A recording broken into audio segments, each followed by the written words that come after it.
আসসালামু আলাইকুম ও রহমতুল্লাহি ওবরকাতুহু। সম্মানিত আমার প্রাণপ্রিয় ছোট্ট বন্ধুরা, আশা করি তোমরা সকলেই অনেক অনেক বেশি ভালো আছো। আজকে আমরা তোমাদের সাথে যে ধারাবাহিক ক্লাসগুলো আলোচনা করছিলাম তারও ধারাবাহিকতায় আজকে আমরা তোমাদের একেবারে ইউনিট 7 থেকে আলোচনা করব। আমরা ইউনিট 7 থেকে দেখতে পাচ্ছি দ্য সুন্দরবনস। আমি তোমাদেরকে সম্পূর্ণ বই থেকে মিনিমাম 500 বাক্য দিয়ে তোমাদের প্র্যাকটিস করাচ্ছি। তোমরা যদি এইগুলো ভালো করে খেয়াল করতে পারো তাহলে বৃত্তি পরীক্ষায় পৃথিবীর যেইখান থেকে বাক্য দেখ না কেন তুমি অবশ্যই করতে পারবা।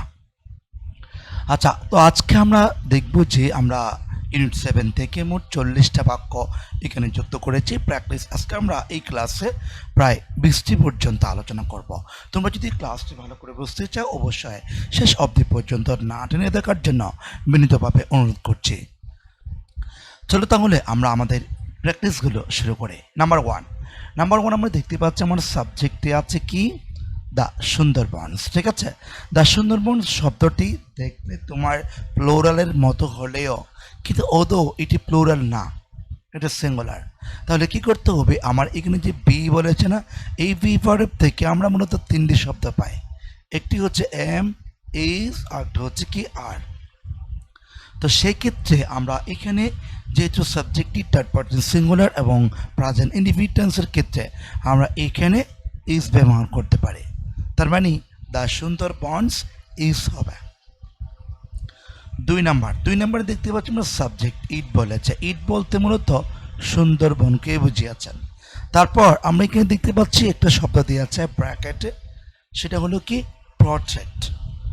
ঠিক আছে, যেহেতু প্রটেক্ট দিয়েছে আমরা যখন এই সাবজেক্টটি এইখানে বা সাবজেক্ট থার্ড পারসন সিঙ্গুলার, তা আমরা প্রেজেন্ট ইনডিফিনিটেন্সে আমরা যদি এইখানে প্রটেক্ট শব্দটি বসাতে চাই সেক্ষেত্রে এদের সাথে আমাদের অবশ্যই কী যোগ করতে হবে, হ্যাজ যোগ করতে হবে। তার মানে it protects our country in many ways বলা যায়।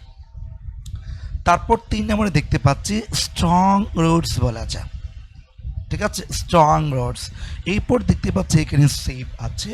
আমরা যদি এই শব্দটা এখানে বসে থাই, আমরা তো প্রত্যেকটি বাক্যই যেহেতু প্রেজেন্ট টেন্সের কথা আলোচনা করছি, তাহলে আমরা এই বাক্যটাও প্রেজেন্ট টেন্সে নিয়ে যাব। আর যেহেতু প্রেজেন্ট টেন্স হবে এবং সাবজেক্টটি প্লোরাল, এই যে এস যোগ করা আছে, প্লোরাল আছে, সেক্ষেত্রে সেফ শব্দটি যেভাবেই আছে আমরা সেভাবেই বসাবো, কোনো পরিবর্তন করব না। কেননা আমার সাবজেক্টটি প্লোরাল এই কারণে। এরপর আমরা দেখে নিব আমাদের 4 নাম্বারে কি লেখা আছে দেখতে পাচ্ছি দ্য রুটস বলা আছে। তাহলে আমার সাবজেক্টটি প্লোরাল, যেহেতু সাবজেক্টটি প্লোরাল আছে সেহেতু আমরা কি করতে পারি, আমাদের এইখানে যে শব্দটা আছে কিপ, এই কিপ শব্দটা আমরা হুবহু রেখে দিতে পারি। কেননা আমার সাবজেক্টটি প্লুরাল, প্রেজেন্ট ইনডিফিনিটেন্সে ভার্বটি বি1 হবে, অর্থাৎ ভার্বের প্রেজেন্ট ফর্ম হবে। তার মানে এখানে যেটা কিপ আছে আমরা কিপ বসিয়ে দেব, কোনো পরিবর্তন করতে পারবো না। আচ্ছা, এরপর আমরা 5 নাম্বার দেখব। 5 নাম্বার আমরা দেখতে পাচ্ছি কি দ্য প্রোটেস্ট আছে। দ্য প্রোটেস্ট মানে হচ্ছে বনাঞ্চল বা বন জঙ্গল। এখানে একটা বি দিয়ে আছে। বি মানে কি হবে, আমরা তো ইতিপূর্বেই পড়েছিলাম। ঠিক আছে, অর্থাৎ এম ইজ আর এগুলো, যেহেতু আমার সাবজেক্টটি প্লুরাল আছে সেক্ষেত্রে আমরা আমার সাবজেক্টটি দ্য প্রোটেস্ট দিয়েছে, দ্য ফরেস্ট আছে, তো সেই ক্ষেত্রে যেহেতু সাবজেক্টটি সিঙ্গুলার হিসেবে ব্যবহার হচ্ছে সেই ক্ষেত্রে আমরা এখানে ইজ ব্যবহার করব। এরপর 6 নাম্বার দেখব। 6 নাম্বারে দেখতে পাচ্ছি আমরা এখানে ইট বলেছে। ইট বলতে মূলত সুন্দরবনকে বুঝিয়েছেন। ঠিক আছে, আমরা এখানে যেহেতু লোকেট আছেন, সুন্দরবন কখনো নিজে নিজে প্রতিষ্ঠান হইতে পারে না, আমরা করেছি, আমরা যারা মানুষেরা আছে আমরা তৈরি করেছি। তো সেক্ষেত্রে এটা অবশ্যই প্যাসিভ স্ট্রাকচার হবে। তার মানে আমরা কি করব, ইটের পর একটা ইজ দিব, তারপর যে লোকেট শব্দ আছে সেটা আমরা বি3 করব। কেননা আমরা জানি কি প্যাসিভের ক্ষেত্রে সাবজেক্টের পর এম ইজ আর হবে, এরপর কিন্তু অবশ্যই আমাকে B3 করতে হবে। এটা হচ্ছে আমাদের প্যাসিভ স্ট্রাকচার। একটা হচ্ছে অ্যাক্টিভ আর একটা হচ্ছে প্যাসিভ। অ্যাক্টিভ হচ্ছে সাবজেক্টের পর আমাকে am ইউজার করে এরপর ভার্বের সাথে আইএনজি যোগ করতে হবে। আর প্যাসিভের ক্ষেত্রে সাবজেক্টের পর am ইউজার এরপর B3। আশা করি আমরা বুঝতে পেরেছি। এরপর আমরা দেখব যে আমাদের 7 নাম্বারটা। 7 নাম্বার লেখা আছে কি ইউনেস্কো। ঠিক আছে, ইউনেস্কো জাতিসংঘের একটি সংস্থা বা একটি সেক্টরের নাম আমরা বলতে পারি। আচ্ছা, এখন ইউনেস্কো কর্তৃক পৃথিবীর যে ঐতিহ্যবাহী স্থানগুলো আছে সেগুলো পৃথিবীর একেবারে ঐতিহ্য স্থান হিসেবে স্বীকৃতিপ্রাপ্ত হয়। ঠিক আছে, তো সেক্ষেত্রে আমরা বলতে পারি কি এখানে ইউনেস্কো শব্দ দিয়েছে ডিক্লার। ডিক্লার মানে ঘোষণা করা। এখন আমরা যদি এই ডিক্লার শব্দটা এখানে লিখতে চাই তাহলে বাক্যটা যদি প্রেজেন্ট টেন্সের নিতে চাই আমরা কি পারবো? কখনো পারবো না। কেন পারবো না?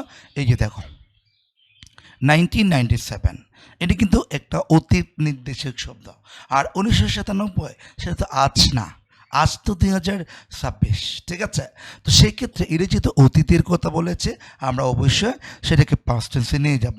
তার মানে ডিক্লার আছে, ডিক্লার।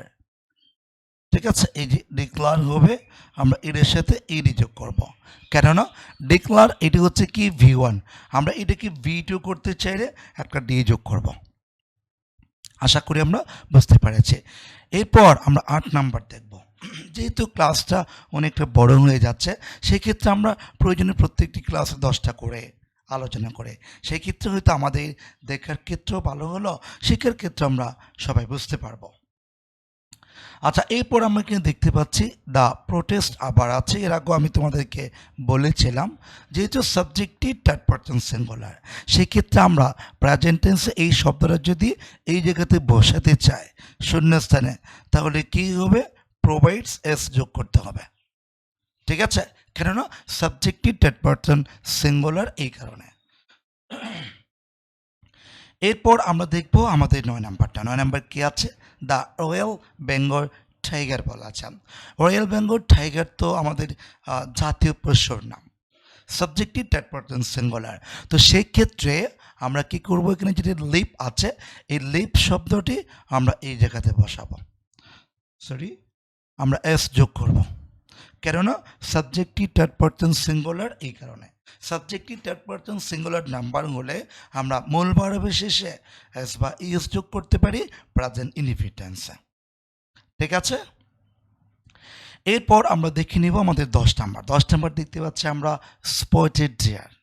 স্পটেড ডিয়ার যেহেতু চিত্রায়িত হরিণ, তারপর বলছে ফাইন্ড মানে খোঁজা, যেহেতু চিত্রায়িত হরিণ তো নিজে নিজে খুঁজতে পারে না, আমরাই করি, সেক্ষেত্রে এই বাক্যটা হচ্ছে কি প্যাসিভ স্ট্রাকচার। আর প্যাসিভ স্ট্রাকচারের ক্ষেত্রে আমরা কি করব? এখানে একটা ইস দেব, কেননা সাবজেক্টটি থার্ড পারসন সিঙ্গুলার এই কারণে। এরপর আমরা যেটা ফাইন্ড আছে সেটাকে আমরা ফাউন্ড করব, অর্থাৎ সেটাকে B3 করব, কেননা ওই যে বলেছিলাম একটা হচ্ছে অ্যাক্টিভ আর একটা হচ্ছে প্যাসিভ। তো আজকে ক্লাস আমরা 10টা বাক্য আলোচনা করি, কারণ ক্লাসটি দীর্ঘ হয়ে গেলে অনেকের একটু দেখতে সমস্যা হয় বা অনেকে ধৈর্য হারিয়ে ফেলে। সেই ক্ষেত্রে আমরা 1 থেকে 10 পর্যন্ত আলোচনা করছি। প্রত্যেকটি ক্লাস আমরা 1 থেকে 10 পর্যন্ত আলোচনা করি, সেক্ষেত্রে আমার জন্যও ভালো, সবার জন্য ভালো। তো এই বলে আজকে ক্লাসটা এখান থেকে বিদায় নিচ্ছি। সবাই ভালো থাকবেন, সুস্থ থাকবেন।